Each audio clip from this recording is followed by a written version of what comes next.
Paul, what kind of week, a few days have you had since that Tuesday night? Because I know you were disappointed with yourself and with the team. Yeah, it's just been normal. Just crack on.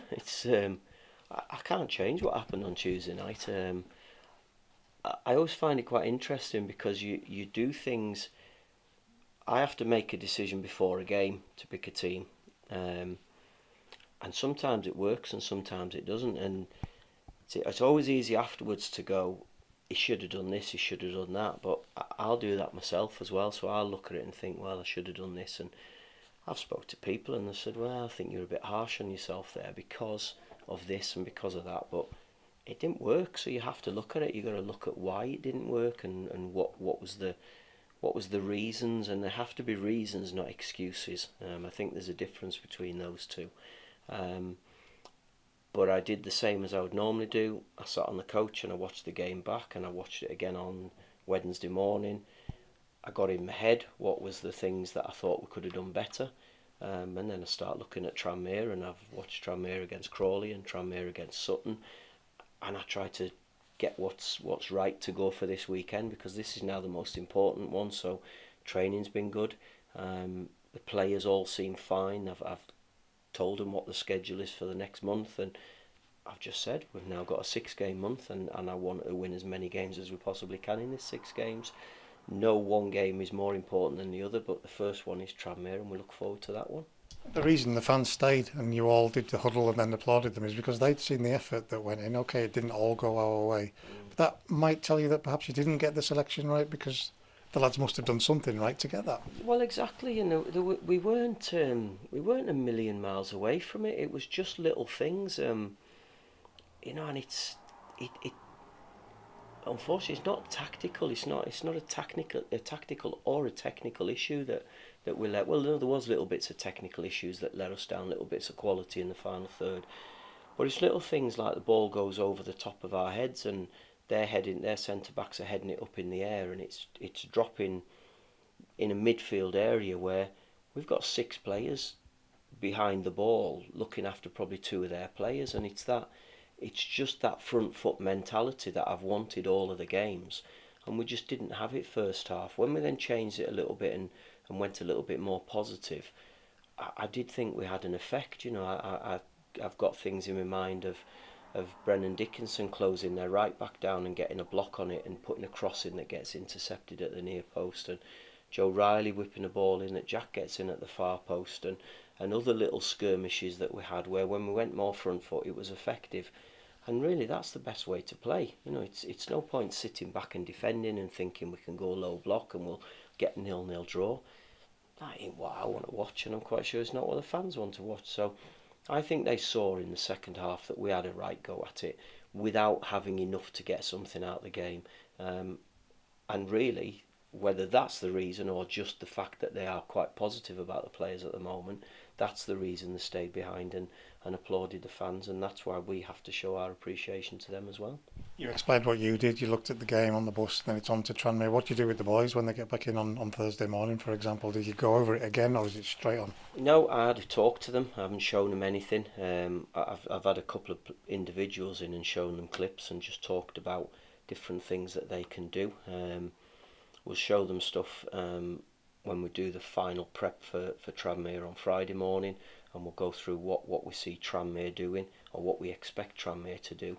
And the way I try to do it when games are coming thick and fast, we incorporate the review of the previous game with a view to how that's going to help us in the next game. So we sort of mix the two together. So I'll probably do a bit of that on Friday morning with them, and then just prep them. Get the team named on Friday. We'll do some final bits of preparation and bits like set plays and that type of stuff. So it hasn't been any different. Today was always going to be a recovery for the starters and a top-up session for the lads who didn't start, and that's exactly what we've done. I just don't believe in changing the plans just because of a result, because before the game I thought the plan was right to do it a certain way, so I'm not going to change it because I'm sulking and I've not had a nice night. It's just one of them things, and we have to just get on with it. Every player we've spoken to, whether it's the experienced end like Christian or the younger end like Danelle, they all say the same thing. There's a calmness about how we do things now. Is that something you've learned again through your managerial and coaching experiences to do things in a certain way?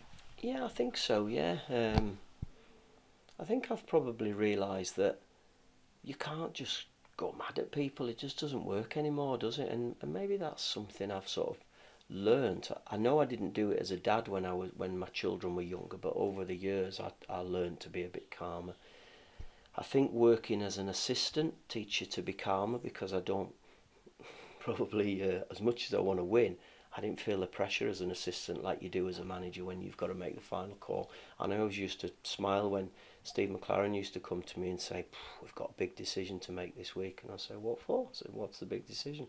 "Well, we need to pick the right team." And I used to say, "No, you need to pick the team. I'll give you my opinion, but you get paid the big money. You make those decisions." And that's what it's like. So I've just realised there's no point in getting stressed about it. You've just got to be calm, and I think you've got to be consistent. I think that's the big thing.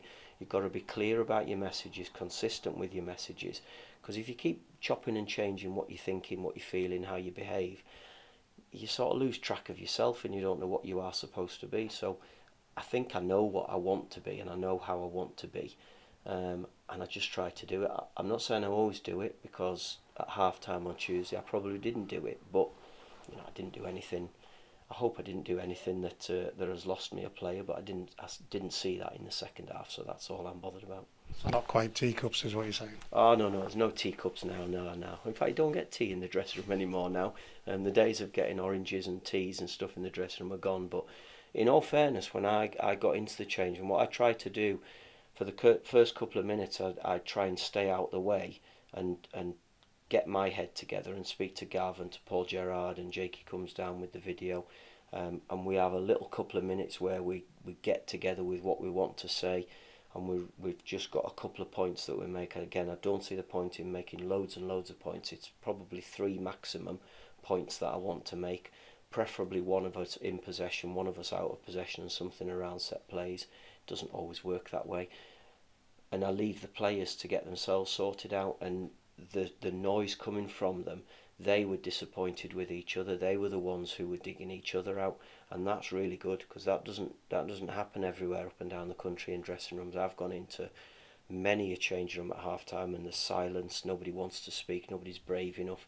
So it shows that they're comfortable with each other, that they can actually dig each other out and give some sort of honest criticism, I suppose is the best way to put it. But they knew on Tuesday night at half time that they hadn't done it properly, and they were having a word with each other, and I was actually stood in the shower so I could hear it all, but I then stepped in and went, "Right, okay, shut up everybody, sit down and get your drinks," and that's when I then spoke. But I was really impressed with the way that they're willing to speak and willing to say their piece as well, which I suppose is that we've got an honesty in there, that they trust each other. Consistency in approach, it's such a big word, isn't it? Consistency. You want that in results as well, obviously, it goes without saying. How do you approach this weekend off the back of a defeat? Well, consistent about how the way we go about it again. It's not a case of just throwing everything out the window, because it's been a really, really good March. A good one game in February as well. It's been a really good run. We've had 2 disappointments, but we had many disappointments before that, I'm told, and the league position told us we had. So it's trying to just be consistent again. I will be thinking about freshening it up. It's simple as that, and it's definitely not any reflection on any individual. It's just that this is what I think will be the right thing to do for this weekend. I've still got another couple of days to finalise what I want to do. But come Saturday, the players will know exactly what we want from them. We'll know what we think Tranmere will do, and it's a case of us just getting back on the bike and doing it properly again. Tough place to go, it always has been, always will be, I guess. And they're a team with experience and that mix of youth as well. Yeah, it's a tough place, but I think it's a really good place to go as well. I've always liked going to Tranmere. I've had some good days there and I've had some bad days there, but I think their fans are really good. I think they create an atmosphere. They've just got, don't know what they've got. They've got a bit of spirit about them there, and I think the teams always have as well. So I'm looking forward to going. We know it's going to be tough. They're scrapping at the top of the table for all the right reasons. We're scrapping because we still need some results, and I'm quite sure we're going to have another brilliant following there, and we've got to go out and do everything we can to make them happy.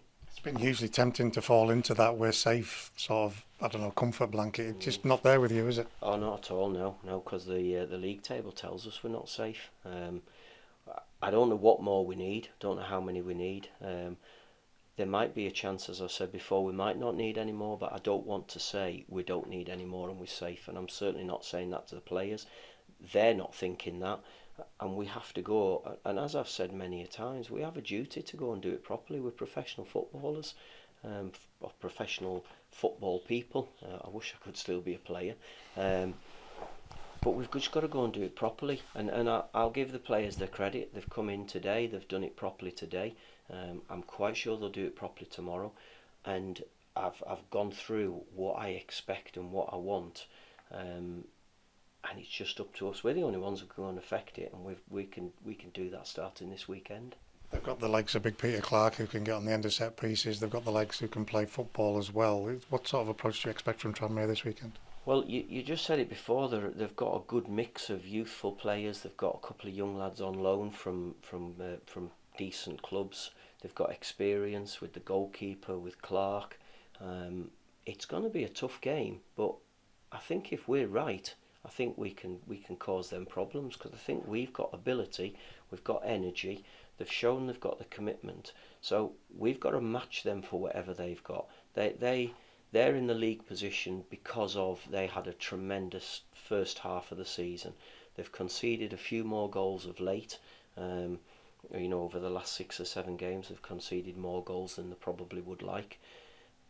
But we've just got to make sure we do all we can to give them as many problems as we can, and make sure that we get the ball in the final third and we are creative, and our individual players go and do the bits that they're capable of.